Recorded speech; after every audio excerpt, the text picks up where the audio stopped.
Hi friends, welcome back to our channel. இன்னைக்கு நம்ம இந்த வீடியோல எதை பத்தி பார்க்க போறோம் அப்படின்னா, தமிழ்நாடு டாக்டர் அம்பேத்கர் லா யூனிவர்சிட்டியில இருந்து 3 இயர் எல்எல்பிக்கான ஆன்லைன் அப்ளிகேஷன் அப்படிங்கறது ஓபன் பண்ணியிருந்தாங்க. இதுக்கான லாஸ்ட் டேட் வந்து பாத்தீங்க அப்படின்னா ஜூலை 31, அதாவது இன்னைக்கு ஈவினிங் 5 o'clock வரைக்கும் தான் நீங்க வந்து அப்ளை பண்ண முடியும். இதுக்கு முன்னாடி நீங்க வந்து அப்ளை பண்ணியிருக்கிறவங்க என்னென்ன விஷயத்தை நீங்க வந்து ஃபாலோ பண்ணணும், ஏன்னா இன்னைக்கு தான் நமக்கு வந்து லாஸ்ட் டேட்டா வந்து கொடுத்துருக்காங்க. ஸோ 3 இயர் எல்எல்பிக்கு ஆன்லைன்ல அப்ளிகேஷன் ஃபில் பண்ணிட்டு கவுன்சிலிங்காக வெயிட் பண்ணிட்டு இருக்கீங்க அப்படின்னா கண்டிப்பா இந்த வீடியோ பாருங்க. வெரி இம்பார்ட்டன்டான ஒரு முக்கியமான அப்டேட்ஸ் வந்து இந்த வீடியோல இருக்க போகுது. ஸோ வீடியோ வந்து ஸ்கிப் பண்ணாம ஃபுல்லா பாருங்க. வீடியோக்குள்ள போறதுக்கு முன்னாடி இப்பதான் நம்ம சேனலை நீங்க ஃபர்ஸ்ட் டைம் பாக்குறீங்க அப்படின்னா இந்த வீடியோக்கு கீழே இருக்கக்கூடிய ரெட் கலர் சப்ஸ்கிரைப் பட்டனையும் பக்கத்தில் இருக்கக்கூடிய அந்த பெல் பட்டனை கிளிக் பண்ணி ஆல்ங்கிறத எனபிள் பண்ணி வச்சுக்கோங்க. நம்ம சேனல்ல இருந்து போஸ்ட் பண்ணக்கூடிய ஒவ்வொரு லேட்டஸ்ட் இன்ஃபர்மேஷன் எல்லாமே உங்களோட மொபைல் நோட்டிபிகேஷன் வரும். ஈஸியா நீங்க மிஸ் பண்ணாம பார்த்து தெரிஞ்சுக்க முடியும். அதே மாதிரி எஜுகேஷன் கஃபே அப்படின்னு சொல்லிட்டு ஒரு டெலிகிராம் குரூப் வச்சிருக்கோம். இந்த குரூப்ல ஜாயின் பண்ணாம இருந்தீங்கன்னா இமீடியட்டா ஜாயின் பண்ணிக்கோங்க. அட்மிஷன் ரிலேட்டடா யூனிவர்சிட்டி சைட்ல இருந்து வந்திருக்கக்கூடிய அப்டேட்ஸ் இது எல்லாமே உங்களுக்கு இந்த குரூப்ல வந்து ஷேர் பண்ணுவோம். ஈஸியா நீங்க மிஸ் பண்ணாம பார்த்து தெரிஞ்சுக்க முடியும். சரி, வாங்க இப்ப நம்ம டைரக்டா வீடியோக்குள்ள போகலாம். Okay fine. ஆக்சுவலா வந்து 3 இயர் எல்எல்பிக்கு ஆன்லைன்ல அப்ளை பண்ணிட்டு கவுன்சிலிங்காக வெயிட் பண்ணிட்டு இருக்கீங்க அப்படின்னா கண்டிப்பா உங்களுக்கு முக்கியமான அப்டேட் வந்து கொடுக்கணும் அப்படிங்கறதுக்காக இந்த வீடியோ வந்து ஷேர் பண்ணிருக்கேன். ஜூலை 3ஆம் தேதி நம்மளுக்கு அப்ளிகேஷன் வந்து ஓபன் பண்ணி ஜூலை 31 வரைக்கும் நம்மளுக்கு வந்து டைம் கொடுத்திருந்தாங்க. ஆக்சுவலா ஃபர்ஸ்ட் அப்டேட்ல வந்து ஜூலை 3ஆம் தேதியில இருந்து ஜூலை 24ஆம் தேதி வரைக்கும் தான் வந்து ஆன்லைன்ல அப்ளை பண்ண முடியும் அப்படிங்கிற மாதிரி நம்மளுக்கு டெட்லைன் வந்து கொடுத்திருந்தாங்க. அத யூனிவர்சிட்டி என்ன பண்ணாங்க அப்படின்னா நமக்கு டேட் வந்து எக்ஸ்டெண்ட் பண்ணி கொடுத்து கிட்டத்தட்ட நம்மளுக்கு வந்து ஒரு 7 நாள் வந்து டேட் வந்து இன்க்ரீஸ் பண்ணி கொடுத்திருந்தாங்க. இன்னைக்கு ஈவினிங் வரைக்கும் நீங்க ஆன்லைன்ல வந்து அப்ளை பண்ணிக்கலாம். சரிங்களா? சோ இதுக்கு முன்னாடி நீங்க அப்ளை பண்ணவங்க என்னென்ன ப்ரொசீஜரை ஃபாலோ பண்ணணும், என்னென்ன விஷயத்த முதல்ல நீங்க வந்து தெரிஞ்சுக்கணும் அப்படிங்கறத பார்ப்போம். முதல்ல நீங்க என்ன பண்ணுங்க அப்படின்னா யூனிவர்சிட்டி வெப்சைட் ஓபன் பண்ணிக்கோங்க. இதுக்கான லிங்க் கீழே டிஸ்கிரிப்ஷன்ல கொடுத்திருக்கேன். கிளிக் பண்ணி உள்ள வந்தீங்கன்னா இந்த மாதிரி விண்டோக்குள்ள வருவீங்க. இந்த இடத்துல லாகின் சொல்லிட்டு ஒரு ஆப்ஷன் கொடுத்திருப்பாங்க. அதை மவுஸ் கர்சர் வச்சீங்க அப்படின்னா உங்களுக்கு இந்த இடத்துல சோயிலுக்கு லிங்க் வந்து ஓபன் ஆகும். அஃபிலியேட்டட் காலேஜுக்குன்னு சொல்லிட்டு தனியா வந்து லிங்க் ஓபன் ஆகும். நீங்க சோயிலுக்கு அப்ளை பண்ணிருக்கீங்க அப்படின்னா சோயல் அதாவது ஹானஸ் கோர்ஸ்க்கு அப்ளை பண்ணிருக்கீங்கன்னா அந்த டேப் வந்து கிளிக் பண்ணுங்க. இல்ல ப்ரோ நான் வந்து அஃபிலியேட்டட் காலேஜுக்கு தான் பண்ணிருக்கேன் அப்படின்னா இந்த டேபை கிளிக் பண்ணீங்கன்னா உங்களுக்கு அடிஷனல் ஒரு ஆப்ஷன் வரும். 3 இயர் எல்எல்பி அப்படிங்கிற இந்த டிகிரி ப்ரோக்ராம்ங்கிற இந்த லாகின் பண்ணீங்க அப்படின்னா உங்களுக்கு ரெஜிஸ்ட்ரேஷன் நம்பரும் டேட் ஆஃப் பர்த்தும் வந்து கேட்பாங்க. நீங்க ரெஜிஸ்ட்ரேஷன் பண்ணும்போது உங்க மெயிலுக்கும் உங்களுக்கு எஸ்எம்எஸ் மூலியமாவும் ஒரு 5 டிஜிட்ல ஒரு நம்பர் வந்திருக்கும். அந்த நம்பரை போட்டு உங்களோட டேட் ஆஃப் பர்த்தை போட்டு முதல்ல இந்த இடத்துல லாகின் அப்படிங்கிற இந்த ஆப்ஷன் வந்து கொடுங்க. லாகின் அப்படின்னு சொல்லிட்டு கொடுத்தீங்க அப்படின்னா உங்களுக்கு அந்த டாஸ்க்போர்டு வந்து இப்படித்தான் வந்து ஓப்பன் ஆகும். டாஸ்க்போர்டு உங்களுக்கு யாருக்கெல்லாம் ஓப்பன் ஆயிருக்கோ அவங்க மட்டும்தான் வந்து சக்சஸ்ஃபுல்லா வந்து அப்ளிகேஷன் வந்து நீங்க அப்ளை பண்ணிருக்கீங்க, அதாவது பேமெண்ட் பண்ணிட்டு சக்சஸ்ஃபுல்லா அப்ளிகேஷன் வந்து ப்ரொசீட் பண்ணிருக்கீங்க அப்படிங்கறதுக்கான அர்த்தம். மெனி ஸ்டூடெண்ட்ஸ் வந்து என்கிட்ட வந்து கமெண்ட் செக்ஷன் வந்து ப்ரோ நாங்க வந்து எல்லாமே ஃபில் பண்ணிட்டோம், ஆனா அமௌண்ட் மட்டும் எங்களால வந்து பே பண்ண முடியல, அமௌண்ட் வந்து ஃபெயிலியர் ஆகுது, கிட்டத்தட்ட 3 டேஸ்க்கு முன்னாடி அமௌண்ட் வந்து பே பண்ணிட்டேன், ஆனா எனக்கு வந்து இன்னும் வந்து அமௌண்ட் வந்து ரிட்டர்ன் எனக்கு ரீஃபண்டும் ஆகல, யூனிவர்சிட்டிக்கு வந்து போகல அப்படிங்கிற மாதிரி சில ஸ்டூடெண்ட்ஸ் வந்து சொல்றீங்க. தயவு செய்து நீங்க 3 இயர் எல்எல்பிக்கு அப்ளை பண்ணிட்டு கவுன்சிலிங்காக வெயிட் பண்ணிட்டு இருக்கீங்க அப்படின்னா தயவு செய்து உங்களோட ரெஜிஸ்ட்ரேஷன் நம்பரையும் லாகின் டேட்டா பத்தியும் லாகின் பண்ணி இந்த மாதிரி முதல்ல உங்களுக்கு டாஸ்க்போர்டு வந்து எனபிள் ஆகுதா ஓப்பன் ஆகுதான்னு பாத்துக்கோங்க. உங்க போட்டோ, உங்களுடைய நேம், உங்களுடைய கம்யூனிட்டி அப்படிங்கிறது இருக்கான்னு ஒன்ஸ் வந்து நீங்க வெரிஃபை பண்ணிட்டு கீழே வந்து டவுன்லோட் அப்ளிகேஷன் ஒரு ஆப்ஷன் கொடுத்துருப்பாங்க. இப்போ இன்னைக்கு டேட்ல நீங்க என்ன பண்ணுங்க அப்படின்னா ஒன்ஸ் நீங்க வந்து செக் பண்ணிக்கோங்க. ஏற்கனவே அப்ளை பண்ணும்போது ஒரு அப்ளிகேஷன் நீங்க டவுன்லோட் பண்ணிருப்பீங்க. அதே அப்ளிகேஷன் ஃபார்ம் தான் உங்களுக்கு இந்த இடத்துல மை அப்ளிகேஷன் ஃபார்மை வந்து கொடுத்துருப்பாங்க.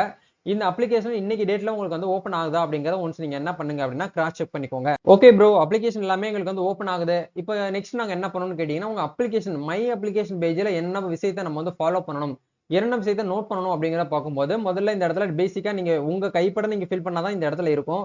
வேற யார் ஃபில் பண்ணதும் உங்ககிட்ட இருக்காது. நீங்க ப்ரௌசிங் சென்டர்ல பண்ணிருந்தீங்கன்னா அவங்க ஃபில் பண்ணாதான் உங்களுக்கு இந்த இடத்துல கொடுத்துருப்பாங்க. மெனி ஸ்டூடெண்ட் வந்து ப்ரௌசிங் சென்டர்ல இருந்து தப்பா அப்ளை பண்ணிட்டாங்க ப்ரோ, ஜெண்டரை மாத்தி போட்டாங்க, நேம் வந்து இனிஷியல் வந்து தப்பா போட்டாங்க, ஃபாதர் நேம் வந்து மாத்தி போட்டாங்க. இந்த மாதிரி சில பேர் வந்து என்ன பண்றீங்க அப்படின்னா குற்றச்சாட்டு கமெண்ட் செக்ஷன் வந்து பாத்தீங்கன்னா அதுபடியான கமெண்ட்ஸ் அப்படிங்கிற இந்த மாதிரி வந்துகிட்டு தான் இருக்கு. சோ நல்லா கவனிக்கணும். மை அப்ளிகேஷன் அப்படிங்கிற இடத்துல என்ன மைனர் மிஸ்டேக் அப்படிங்கிறது தனியா கொடுத்துருக்காங்க, மேஜர் மிஸ்டேக் அப்படிங்கிறது தனியா இருக்கு. இந்த மைனர் மிஸ்டேக்னா என்ன, மேஜர் மிஸ்டேக்னா என்ன அப்படிங்கறத இப்ப நம்ம இந்த வீடியோல வந்து உங்களுக்கு ஷேர் பண்றேன். முதல்ல நேம் அப்படிங்கறத எடுத்துக்கிட்டோம் அப்படின்னா அதுல என்ன கேட்டிருப்பாங்கன்னா உங்க 10th மார்க் ஷீட்ல நேம் வந்து எப்படி இருக்கோ அதே போல தான் நேம் வந்து என்டர் பண்ண சொல்லுவாங்க. பட் நேம்ல வந்து ஒரு ஸ்பெல்லிங் மிஸ்டேக்கோ இனிஷியலோ மாறி போச்சு அப்படின்னா அதை பத்தி பெருசா உங்களுக்கு வந்து பிரச்சனை வராது. அப்ளிகேஷன்ல உங்களுக்கு சீட் கிடைக்கிறதுல இஷ்யூ வருமான்னு கேட்டீங்கன்னா அப்படிலாம் வந்து கிடையாது. உங்களுக்கு சீட் கிடைக்கிறதுல ப்ராப்ளம் ஆகாம இருக்கணும் அப்படின்னா கட் ஆஃப் மார்க்கை மட்டும் தெளிவா கிளியர் கட்டா நீங்க வந்து கால்குலேஷன் பண்ணி போட்டீங்க அப்படின்னா சீட் கிடைக்கிறதுல உங்களுக்கு எந்த ஒரு ப்ராப்ளமே வராதுங்க. அதை நீங்க தெளிவா வந்து புரிஞ்சுக்கோங்க. நேம்ல வந்து மிஸ் மேட்சா பண்ணீங்கன்னா அதை பத்தி ஒன்னும் இஷ்யூ ஆக போறது கிடையாது. ஏன்னா நீங்க அட்மிஷன் வந்து எல்லாமே உங்களுக்கு சீட் கிடைச்சு காலேஜ்ல போயிட்டு அட்மிஷன் போடுறீங்க இல்லையா, அந்த நேரத்துல வந்து மை அப்ளிகேஷன் அப்படிங்கிற இடத்துல உங்களுக்கு வந்து அட்மிஷன் ஃபார்ம் வந்து ஒன்று கொடுப்பாங்க. அந்த ஃபார்ம்ல நீங்க என்ன ஃபில் பண்ணி கொடுக்குறீங்களோ அதை தான் வந்து என்ன பண்ணுவாங்க அப்படின்னா உங்களுக்கு என்ரோல்மெண்ட் நம்பரை வந்து ஆட் பண்ணி உங்களுக்கு வந்து சிஸ்டத்துல ஏத்துவாங்க. சோ அப்போது நீங்க வந்து என்ன பண்ணிக்கோங்க, நேம் வந்து கரெக்டா வந்து போட்டுக்கோங்க. சரிங்களா? இந்த இடத்துல நேம் வந்து மிஸ் மேட்சா இருக்கு அப்படின்னா ஒன்றும் ப்ராப்ளம் கிடையாது. இன்னமும் சில ஸ்டூடெண்ட் வந்து ப்ரோ எனக்கு வந்து மேரேஜ் ஆயிடுச்சு, பட் இந்த இடத்துல வந்து நான் வந்து ஹஸ்பண்ட் நேம் வந்து போட்டேன், இந்த இடத்துல என்ன கேட்டிருக்காங்கன்னு நல்லா கவனிக்கணும். ஃபாதர் நேம், மதர் நேம், அப்படி இல்லைன்னா கார்டியன். கார்டியன்னா யாரு அப்படின்னா பாதுகாவலர்னு சொல்லுவோம். உங்களுடைய ஹஸ்பண்ட் வந்து ஒரு பாதுகாவலர் தான் அப்படிங்கறதுனால ஹஸ்பண்ட் நேம் வந்து போடலாம். அதை பத்தி இஷ்யூ இல்ல அப்படிங்கறத தெளிவா புரிஞ்சுக்கோங்க. இந்த மேரேஜ் ஆன ஸ்டூடெண்ட் வந்து என்கிட்ட நிறைய பேர் கேட்டீங்க, bro father name mother name போடாம ஹஸ்பண்ட் நேம் போட்டேன் ப்ரோ, என்ன ப்ரோ பண்றது? ஒன்னும் ப்ராப்ளம் கிடையாது. ஒன்னு ஃபாதர் நேம் போடுங்க, அப்படி இல்லைன்னா மதர் நேம் போடுங்க. இல்ல மேரேஜ் ஆயிருக்கு அப்படின்னா கார்டியன் நேம். கார்டியன் அப்படிங்கிறது உங்களுடைய ஹஸ்பண்ட் வந்து ஒரு கார்டியனா தான் வந்து பாத்தீங்க அப்படின்னா கன்சிடர் பண்ணுவாங்க. அதனால அதை பத்தி இஷ்யூ பண்ணாதீங்க. சரிங்களா? ஒன்னும் ப்ராப்ளம் இல்ல. ஓகே ப்ரோ, இதெல்லாமே கரெக்டா இருக்கு. நம்மளுடைய டேட்டு, ஜெண்டரு இதெல்லாமே கரெக்டா கொடுத்துருக்காங்க. டேட் ஆஃப் பர்த் ஏதாச்சும் மிஸ் மேட்சா இருந்துச்சு அப்படின்னா நம்மளுக்கு வந்து சீட் கிடைக்கல ப்ராப்ளம் ஆகுமான்னு கேட்டீங்கன்னா, டேட் முன்ன பின்ன இருந்துச்சு அப்படின்னா ஒன்றும் பிரச்சனை கிடையாது. அந்த இயர்ல உங்களுக்கு முன்ன பின்ன ஒரு கிட்டத்தட்ட 2003ல நீங்க வந்து பிறந்திருந்தீங்க அப்படின்னா உங்க 2000, 1998 இந்த மாதிரி மாத்தி போட்டீங்க அப்படின்னா அந்த கட் ஆஃப் ரேஷியோ ரிலீஸ் பண்ணுவாங்க. ஒரு சில கம்யூனிட்டிக்கு வந்து இந்த டேட் ஆஃப் பர்த்துக்கு முன்னாடி இருக்கக்கூடியவங்களுக்கு கட் ஆஃப் மார்க் அப்படிங்கறது வந்து ரிலீஸ் பண்ணுவாங்க. இப்போ எக்ஸாம்பிளுக்கு நான் உங்களுக்கு வந்து வியூ பண்ணி காட்டுறேன் பாருங்க. இப்போ நீங்க ஸ்கிரீன்ல பாத்துக்கிட்டு இருக்கக்கூடியது வந்து 5 இயர் பிஏ எல்எல்பிக்கான கட் ஆஃப் மார்க். சரிங்களா? இந்த இடத்துல கொடுத்துருக்காங்க பாருங்க. ஓசி கேட்டகரி 96 பாயிண்ட் அப்படின்னு கீழே பிராக்கெட்ல ஒரு மார்க் ஒரு பாயிண்ட் வந்து கொடுத்துருக்காங்க பாருங்க. 1/11/2006. இந்த டேட்டுக்கு முன்னாடி இருக்கக்கூடியவங்களுக்கு ப்ரியாரிட்டி ப்ரிஃபரன்ஸ் அப்படிங்கிறது மெரிட் லிஸ்ட்ல கிடைக்கும் அப்படிங்கிறதுக்கான அர்த்தம் தான் இது. சோ இந்த மாதிரி வந்து மேபி 3 இயர் எல்எல்பிக்கும் வந்து என்ன பண்ணுவாங்க அப்படின்னா அந்த கம்யூனிட்டிக்கு ஏத்த மாதிரி அதிகபட்சம் இப்ப எக்ஸாம்பிளுக்கு வந்து ஓசி கேட்டகரியில இந்த டேட் ஆஃப் பர்த்துக்குள்ள நிறைய பேர் வந்து அப்ளை பண்ணதுனால தான் இந்த மாதிரி கட் ஆஃப் இந்த ஒரு டேட் ஆஃப் பர்த் வந்து கொடுத்துருக்காங்க. இப்ப பிசிஎம் முஸ்லீம்க்குலாம் இந்த மாதிரி உங்களுக்கு டேட் ஆஃப் பர்த் வந்து கொடுக்கல. அதே மாதிரி எஸ்சி ஏல இருக்கக்கூடியவங்களுக்கு டேட் ஆஃப் பர்த் வந்து கொடுக்கல. சோ இந்த இடத்துல மேபி உங்களுடைய கம்யூனிட்டிக்கு நேர டேட் ஆஃப் பர்த் வந்து கொடுத்திருந்தாங்கன்னா இந்த டேட் ஆஃப் பர்த்துக்கு முன்னாடி இருக்கக்கூடியவங்களுக்கு தான் சீட் வந்து ஃபர்ஸ்ட் வந்து ப்ரியாரிட்டி அப்படிங்கிறதுக்கான அர்த்தம் தான் வந்து இந்த டேட் ஆஃப் பர்த். அப்படிங்கிற பட்சத்துல உங்களுக்கு சீட் கிடைக்கிறதுல இஷ்யூ ஆகாம இருக்கணும் அப்படின்னா நீங்க என்ன பண்ணணும் அப்படின்னா கண்டிப்பா நீங்க என்ன பண்ணக்கூடாது அப்படின்னா டேட் ஆஃப் பர்த் வந்து மிஸ் மேட்ச் அப்ளை பண்ணிருக்க கூடாது அப்படிங்கறத நீங்க வந்து ஞாபகத்துல வச்சுக்கோங்க. இதெல்லாமே ஓகே ப்ரோ, மத்த டீடைல்ஸ் இந்த அட்ரஸ் இதெல்லாமே வந்து பாத்தீங்க அப்படின்னா தப்பா அப்ளை பண்ணிட்டீங்கன்னா ஒன்னும் இஷ்யூ ஆகாது. சோ அப்படியே நம்ம கீழே வந்து ஸ்க்ரோல் பண்ணி வந்தோம் அப்படின்னா நம்மளோட cut off mark overall mark ஸ்டேட்மெண்ட்ல நீங்க வந்து தப்பு பண்ணிட்டீங்க அப்படின்னா ஒன்னும் இஷ்யூ கிடையாது. ஏன்னா ஓவரால் மார்க்கை நம்ம வந்து கன்சிடர் பண்ண போறது இல்லை. அது ஜஸ்ட் வந்து நம்ம எலிஜிபிலிட்டி பர்பஸ்க்காக தான் நம்மளுடைய ஓவரால் மார்க்கா இந்த இடத்துல வந்து நம்ம வந்து எடுத்திருக்கோம்.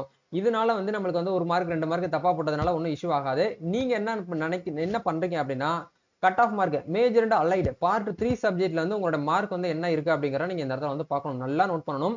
டோட்டலா வந்து பாத்தீங்க அப்படின்னா பார்ட் 3ல வந்து 3200 மார்க் வந்து இவங்க வந்து எக்ஸாம் எழுதிருக்காங்க அப்படின்னா உங்களோட மார்க் வந்து 3080 அப்படின்னு இவங்க வந்து கால்குலேட் பண்ணி போட்டுருக்காங்க. இப்படி நம்ம என்ட்ரி பண்ண உடனே ஆட்டோமேட்டிக்கா நம்மளோட கட் ஆஃப் வந்து என்னவா இருக்கு அப்படிங்கிற சிஸ்டமே நமக்கு வந்து கால்குலேட் பண்ணி கொடுத்துரும். இப்போ இவங்களுடைய கட் ஆஃப் வந்து 96.250. இதுதான் இந்த கட் ஆஃப் ரேஷியோ. சரிங்களா? இந்த இடத்துல தான் நம்மளுக்கு வந்து முக்கியமா வந்து பார்க்கணும். 3 இயர் எல்எல்பியை பொறுத்த வரைக்கும் 5 இயர் பிஎல்எல்பியை பொறுத்த வரைக்கும் நம்மளுடைய மேஜர் அண்ட் அலைடு சப்ஜெக்ட் தான் நம்மளுக்கு வந்து கட் ஆஃப் வந்து கால்குலேஷன் அதாவது கன்சிடர் பண்ணுவாங்க. இந்த இடத்துல உங்களுக்கு வந்து நீங்க எவ்வளவு மார்க் 100 பாயிண்ட் வச்சிருந்தாலும் உங்களுக்கு இந்த இடத்துல சீட் கிடைக்க போறது கிடையாது. இந்த இடத்துல உங்களுடைய மார்க் என்ன பேசுதுங்கிறத நீங்க பார்க்கணும். உங்க கையில நீங்க சர்டிபிகேட் எடுத்து காமிக்கும் போது இந்த இடத்துல என்ன மார்க் இருக்கு இதுதான் உங்களுக்கு சீட் கிடைக்குமா கிடைக்காதா, ஃபர்ஸ்ட் ரவுண்ட்ல கிடைக்குமா, செகண்ட் ரவுண்ட்ல கிடைக்குமா, இல்ல தேர்ட் ரவுண்ட்ல கிடைக்குமா, இல்ல வந்து பிரைவேட் காலேஜ் உங்களுக்கு அலாட் ஆகுமாங்கிறதா இந்த மார்க் தான் உங்களுக்கு வந்து பேசும். சோ இந்த மார்க்கை நீங்க வந்து கொஞ்சம் கரெக்டா தெளிவா நீங்க வந்து என்ன பண்ணுங்க அப்படின்னா 1க்கு 2 முறை நீங்க வந்து மேனுவலா வெரிஃபை பண்ணி கிராஸ் செக் பண்ணிட்டு நீங்க என்ன பண்ணுங்க அப்படின்னா அப்ளை பண்ணிக்கோங்க. இன்னமும் நம்மளுக்கு டைம் இருக்கு. இந்த வீடியோ நான் மோஸ்ட்லி காலையிலேயே அப்லோட் பண்ணிருக்கேன். நம்மளுக்கு வந்து ஈவினிங் வரைக்கும் டைம் இருக்கு. மேபி நீங்க மிஸ் மேட்ச் அப்ளை பண்ணிருந்தீங்க அப்படின்னா நீங்க யூனிவர்சிட்டிக்கு என்னதான் கால் பண்ணி மெசேஜ் பண்ணாலும் மெயில் பண்ணாலும் ரீப்ளேங்கிறது நம்மளுக்கு வந்து கொஞ்சம் டவுட்ஸ் தான். ரீப்ளே வர்றது நம்மளுக்கு வந்து டவுட் பட்டு தான் நம்ம வந்து வெயிட் பண்ற மாதிரி இருக்கும். அப்படி நம்ம பயந்து வெயிட் பண்றதுக்கு ஒரு புதுசா ஒரு அப்ளிகேஷன் நம்ம போட்டோம் அப்படின்னா எந்த ஒரு ப்ராப்ளமும் வராது. சோ அதை பார்த்துக்கோங்க. சில ஸ்டூடெண்ட்ஸ் வந்து இந்த குவாலிஃபிகேஷன் எக்ஸாமினேஷன் அப்படிங்கிற இடத்துல வந்து ப்ரோ நாங்க வந்து யூஜில வந்து பாத்தீங்க அப்படின்னா லிட்ரேச்சர் படிச்சிருக்கோம், ஆனா ஆக்சுவலா வந்து நெட் சென்டர்ல வந்து ஆர்ட்ஸ் போட்டாங்க, இந்த மாதிரி பண்றதுனால இது வந்து ஒரு மேஜரான மிஸ்டேக்கா நம்ம என்ன பண்ண மாட்டோம் அப்படின்னா ஃபாலோ பண்ணிக்கிற மாட்டாங்க. ஒரு மைனர் மிஸ்டேக் தான். இதை பத்தி ஒன்று ஒரி பண்ண போறது இல்ல. நல்லா கவனிக்கணும். டேட் ஆஃப் பர்த்லயும் இந்த கட் ஆஃப் மார்க்லயும் மட்டும் கொஞ்சம் கரெக்டா நீங்க பெர்ஃபெக்டா வந்து அப்ளை பண்ணிக்கோங்க. அதுக்கப்புறம் வந்து பாத்தீங்க அப்படின்னா இந்த இடத்துல வந்து கவர்மெண்ட் வந்து நம்ம கவர்மெண்ட் காலேஜ் வந்து செலக்ட் பண்றது அந்த சாய்ஸ் ஃபில் பண்ணிருப்போம் இல்லையா, இந்த இடத்துல கொஞ்சம் கவனமா நீங்க என்ன பண்ணணும் அப்படின்னா வந்து ஃபில் பண்ற மாதிரி இருக்கும். இந்த விஷயத்த மட்டும் நீங்க வந்து ஃபாலோ பண்ணிக்கோங்க. மேஜர் மிஸ்டேக் அப்படின்னா வந்து கட் ஆஃப் மார்க் வந்து பார்ப்பாங்க, அதுக்கப்புறம் டேட் ஆஃப் பர்த் வந்து பார்ப்பாங்க, அதுக்கப்புறம் வந்து இந்த காலேஜ் ப்ரிஃபரன்ஸ் இதை கொஞ்சம் முன்ன பின்ன நீங்க மாத்தி போட்டாலும் நம்மளுக்கு வந்து என்ன ஆகாது அப்படின்னா சீட் வந்து கிடைக்காம நம்மளுக்கு வந்து வேற அலாட் செகண்ட் ரவுண்ட்ல நம்மளுக்கு வந்து சீட் வந்து போயிடும். அப்படிங்கிற பட்சத்துல நம்ம சீட் வந்து வேற யாருக்காவது வந்து கொடுத்துருவாங்க. இப்ப எக்ஸாம்பிளுக்கு இந்த 96 பாயிண்ட் நம்ம வச்சுக்கிட்டு ஃபர்ஸ்ட் கிடைச்ச காலேஜ் கிடைக்குமான்னு கேட்டீங்கன்னா தாராளமா கிடைக்கும். என்னுடைய பாயிண்ட் ஆஃப் வியூல நம்ம ரெகுலரா இயர்லி ஒன்ஸ் நம்ம பார்த்துக்கிட்டு வரோம். 85ல இருந்து 90க்கு மேல நீங்க வந்து இருக்கிறீங்க அப்படின்னா நீங்க ஃபர்ஸ்ட் கேட்ட காலேஜ் வந்து கொடுப்பாங்க. அதுக்கு கம்மியா இருக்கு அப்படின்னா நீங்க ஃபர்ஸ்ட் கேட்ட காலேஜ் கொடுக்கறதுல கொஞ்சம் ரிஸ்க், நீங்க யோசிக்கிற மாதிரி இருக்கும்.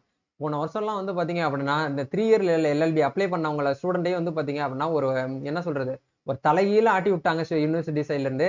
ஏன்னா எல்லாருமே செலக்ட் ஆனவங்களுக்கு வந்து சீட் அலாட் ஆகல. கிட்டத்தட்ட வந்து நல்ல கட் ஆஃப் ரேஞ்ச் வச்சிருக்கக்கூடியவங்களுக்குலாம் 10வது இடத்துல என்ன காலேஜ் செலக்ட் பண்ணாங்களோ அந்த காலேஜ் வந்து அவங்களுக்கு வந்து அலாட்மெண்ட் வந்து கிடைச்சிருந்தது. இந்த மாதிரி வந்து பாத்தீங்க அப்படின்னா ஒரு சில சேஞ்சஸ், ஒரு சில மாற்றங்கள் எல்லாமே வந்து நடக்கும். இது வந்து நம்ம கையில கிடையாது, என் கையிலயும் கிடையாது, உங்க கையிலயும் கிடையாது. யூனிவர்சிட்டி கையில இருக்கு. சரிங்களா? நம்ம வந்து பண்ண வேண்டிய விஷயம் என்ன அப்படின்னா, கவுன்சிலிங்காக நம்ம வந்து வெயிட் பண்ணணுமே தவிர, நம்ம இதுக்கு இதுக்கு இடையில நம்ம வந்து எதுவுமே பண்ண முடியாது. யூனிவர்சிட்டியை கான்டாக்ட் பண்ணி எனக்கு சீட் குடுங்க. எனக்கு வந்து நம்ம வந்து அரசியல்வாதியை பார்த்து நம்மளுக்கு வந்து சீட் வாங்கலாம். அந்த மாதிரிலாம் நீங்க ஒரு என்ன சொல்றது, ஒரு தேர்ட் பார்ட்டி வழியே போனீங்கன்னா உங்களால வந்து சீட் வாங்க முடியாது. நல்லா கவனிக்கணும். இடைத்தரகர்கள் இல்லாம நீங்க வந்து சீட் வாங்கணும் அப்படின்னா, கவுன்சிலிங் மூலியமா வாங்கணும்னா, உங்களுடைய மார்க் மட்டுமே வச்சுதான் நீங்க வந்து என்ன பண்ண முடியும் அப்படின்னா, சீட் வந்து வாங்க முடியும் அப்படிங்கறத நீங்க என்ன பண்ணிக்கோங்க, லேர்ன் பண்ணிக்கோங்க. சரிங்களா? இதுதான் இப்போதைக்கு உங்களுக்கு ஷேர் பண்ணக்கூடிய அப்டேட். நீ அடுத்தடுத்த அப்டேட்ஸ் கவுன்சிலிங் வந்து எப்ப நடக்கும், அடுத்து என்ன பண்ணணும், ஏது பண்ணணும் அப்படிங்கிறது எல்லாமே உங்களுக்கு என்ன பண்ணுவோம் அப்படின்னா, நம்ம குரூப் வந்து ஷேர் பண்ணுவோம். நம்ம சேனல் கூட நீங்க வந்து கனெக்ட் பண்ணி வச்சுக்கோங்க. நிறைய பேர் சப்ஸ்கிரைப் பண்ணிட்டு பெல் பட்டன் வந்து எங்களுக்கு நோட்டிபிகேஷன் வர மாட்டேங்குது ப்ரோ, நீங்க வீடியோ போறீங்களா இல்லையான்னு கேக்குறீங்க. இப்போ ரீசெண்டா யூடியூப்ல வந்து நோட்டிபிகேஷன் ப்ராப்ளம் போயிட்டு இருக்கிறதுனால தயவு செய்து நீங்க நோட்டிபிகேஷன் பெல் பட்டனை ஆன் பண்ணி வச்சுக்கோங்க. அப்பதான் உங்களுக்கு நம்ம போடக்கூடிய ஒவ்வொரு அப்டேட்ஸும் உங்களுக்கு மேல நோட்டிபிகேஷன் பார்ல வரும். நீங்க அடுத்த செகண்டே வியூ பண்ணி பார்க்கறதுக்கு உங்களுக்கு ஈஸியா இருக்கும். சரிங்களா? நம்ம நெக்ஸ்ட் ஒரு அப்டேட்ல மீட் பண்ணுவோம். கவுன்சிலிங்காக வெயிட் பண்ணக்கூடிய ஸ்டூடெண்ட்ஸா இருக்கீங்க அப்படின்னா மறக்காம கமெண்ட் செக்ஷன்ல வந்து நீங்க வந்து ஆஜராயிட்டு போயிருங்க. நம்ம நெக்ஸ்ட் ஒரு அப்டேட்ல மீட் பண்ணுவோம். Thank you. All the best. God bless you.